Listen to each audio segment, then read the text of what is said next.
My research interests are mental health and social justice and organizational structures and where they all collide.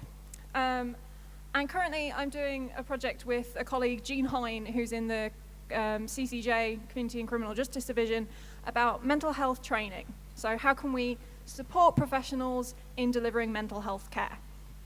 Now, mental health is an increasingly prominent social issue, both publicly and politically, because of, one, the scale of which mental health needs occur in the community, and also because of, partially on the political side, the way they cost us social structures money.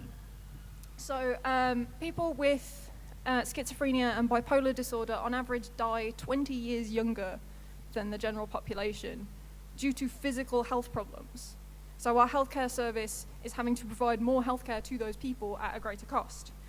And as well, untreated mental health needs mean that more people are prone to self-medicate with drugs, alcohol, smoking, substance misuse in general, which also creates greater physical health problems. So the two issues aren't interchangeable, they're completely intertwined. And the way that we provide care for one impacts directly upon how we provide care for the other. And it's not just our health services. So up to 40% of police time is spent addressing calls or cases where it's primarily a mental health issue. So this might be someone's having a mental health crisis and their friend or family has called the police. Someone is having suicidal ideation, and again, the police have been called in as they're seen as the most appropriate service in that situation, when people somewhat panic and go, what do I do, and ring 999. And this isn't necessarily the best use of our police's time, particularly as police officers aren't trained to deal with this stuff. And it means that often they overuse powers such as sectioning, which is not nice, to put it bluntly. And seeing as 1 in 4 people will experience some form of mental health need over the course of their lifetime, this isn't an issue we can ignore. It's something we need to do better on. Now, in terms of policy and the way we approach these issues, our current Prime Minister has said that the inadequacy of mental health support is a burning injustice. However, her policy approaches or views so far suggest that she's taking a more hands-off approach to mental health care, echoing David Cameron's Big Society, which didn't particularly work that well. And also by saying, well, communities need to do more to provide mental health care. We need to help each other. It means that it's untrained people helping people in need with no funding and a government that's effectively washed its hands of the problem by saying, no, this is yours to solve. And that is blatantly unfair. The key policy in terms of mental health legislation is called No Health Without Mental Health. And this was from the previous government, so we don't know what's going to happen in future with this. We pretty much politically don't know what's going to happen with anything, so these kind of policies are probably going to be on the back burner for a while, at least the next year. And this policy, it stated that more financial control would be given to local services to be able to promote health in their area, tailor services to need on a local level. But in practice, frontline services saw very little of the extra funds that were released, and a lot of them have actually been cut within the past year. Mental health care has been dramatically impacted by austerity. So we need a new approach to this. And I think the way to go is a public health model. We already have some of the structures of this in place, but it's about making sure it's better and putting a concerted effort towards it. So public health models operate on a 3-level system. So firstly, the primary level, which is kind of community-based services or universal services that anyone can access, providing some form of support. So this might be schools offering counsellors for young people, or police officers knowing how to appropriately respond to someone who's threatening suicide, not overusing section maybe, knowing just how to deal with someone who's having a panic attack. Those kind of simple things that our universal level services can do. Then the secondary level is slightly more specialized care. So this might be GPs, so your first level health providers. And whilst GPs at present do get some form of mental health training, it's not a massive priority. And there are a lot of horror stories in the service user community of going to a GP and being told, pull yourself together. You'll be fine. Just get some more sleep. This isn't a great way of doing it, so we need to promote how our GPs deal with these issues and create more positive approaches. And then we have the tertiary, the final third level of a public health model, which is specialized care. And this would be psychiatric hospitals, secure facilities, maybe specific treatments such as play therapy or systemic therapy. At the minute, these are accessible, but through a privately funded route, which means that if you have a very serious mental health need, you're unlikely to get the treatment you need quickly or in an accessible way unless you also happen to be privileged and have access to funds to pay for that. And this kind of model, we do sort of already have some of the structures in place. We do have that tertiary level care. We do have our GPs at the front line.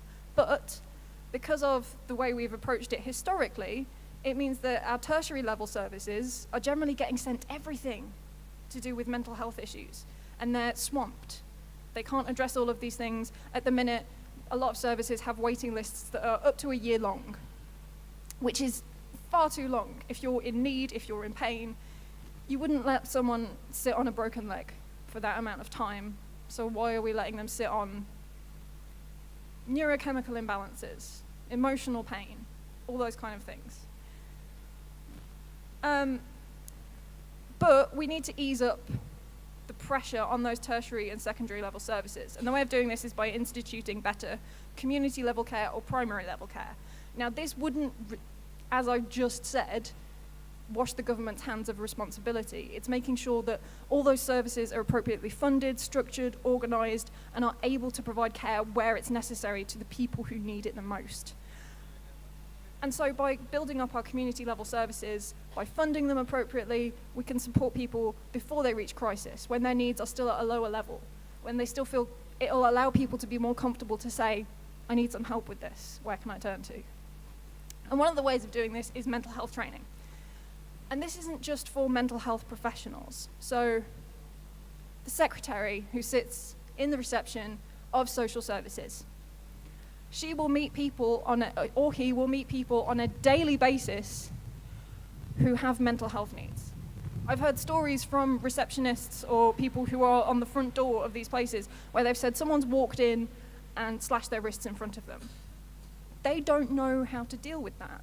They don't know how to deal with someone who's having a panic attack or a crisis because their social worker isn't there. And we can give them some skills to deal with it. It's not about making these people clinicians, it's about giving them the skills to know when there's something wrong, know who they can call in those situations, make those resources available, and give them some just general skills that they can use in their life. Mental health care is something we all have. We all have mental health, the same as we all have a level of health.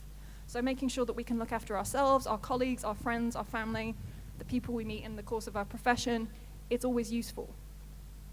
Mental health first aid is something you might have heard of, and it's one of the most prominent mental health training promoters. It was initially created in Australia, and it's kind of gone global.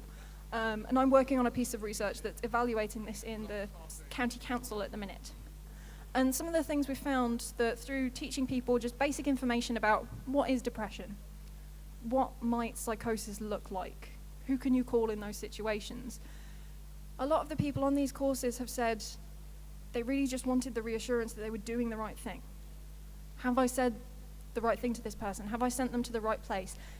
Did I not cause harm? We don't want to be doctors, but we all want to meet that same credo of do no harm. And so just to finish off, I want to teach you all some mental health care skills.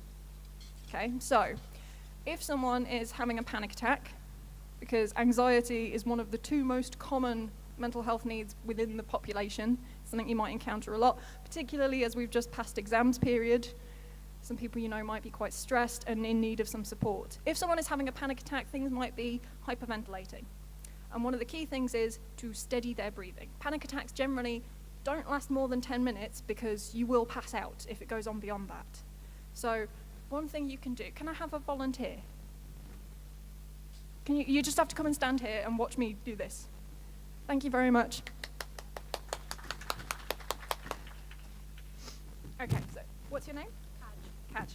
Okay, so imagine, I'm not going to ask you to do this, but imagine Kaj is having a panic attack. Her breathing is becoming more and more rapid. It's characterized by big inhales and very short exhales, which means too much oxygen is getting into her system. You might get tingly numb hands.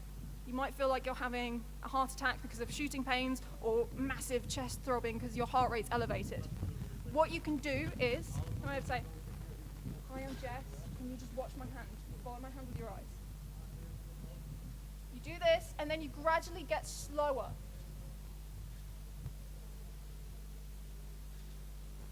What this does is, thank you very much, the person, their breathing will slow down as your hand does. Okay? It's like trying to pat your head and rub your stomach at the same time. It's a difficult act of coordination, and when you're panicking and freaking out, you can't think of two things at once, so the one that's immediately in front of your face takes precedence. It might not work for everyone or in all situations, but it's a useful thing that you could all do that, couldn't you? Yeah? Okay. Or another thing to do, and this is more of a self-help technique, is monitoring your breathing. So there's a psychologist called Robert Duff who writes excellent self-help books about anxiety and depression. And one of the techniques he talks about is 4-7-8 breathing. So you breathe in for a count of 4, you hold it for a count of 7, and then you exhale for a count of 8. Again, this stops you from taking the big, whopping, massively oxygenated inhales and really short exhales. It means you breathe out more and you steady your diaphragm. So can we all try that? So everyone breathe in for 1, 2, 3, 4, hold, 2, 3, 4, 5, 6, 7, exhale, 2, 3, 4, 5, 6, 7, 8. And you just repeat that until you're calm. And one of the good things about it is you can do that anywhere and no one will know. If someone is noticing how you're breathing and comes up to you and says, "You're breathing weird, what is that?" They're too close and a little bit creepy. But if you are starting to feel stressed, if you do suffer from anxiety, that's something you can do to just calm yourself. And knowing you have those strategies is in itself calming. And lastly, if you know someone who has depression, please, please, please don't tell them, just cheer up, just be happy, just forget it. The problem is that they can't. Depression makes you numb and you become insensitive to all feelings. There's a brilliant comic by a woman called Ali Brosh. She writes a series called Hyperbole and a Half, and she talks about her depression in one particular strip, and she likens it to saying to a friend, her goldfish died. And her friend keeps saying, "Oh, don't worry, they'll be alive again soon, they'll swim around shortly." She's like, "No, the fish are dead. I don't need you to try and fix it, I need you to acknowledge that there's a problem." So if you do know someone who has depression or exhibiting signs of it, don't try and cheer them up necessarily. Don't try and treat them like they're different. Just be there. Just be their friend. Be that same person. Be that same relative. Love them regardless. And don't tell them to just be happy.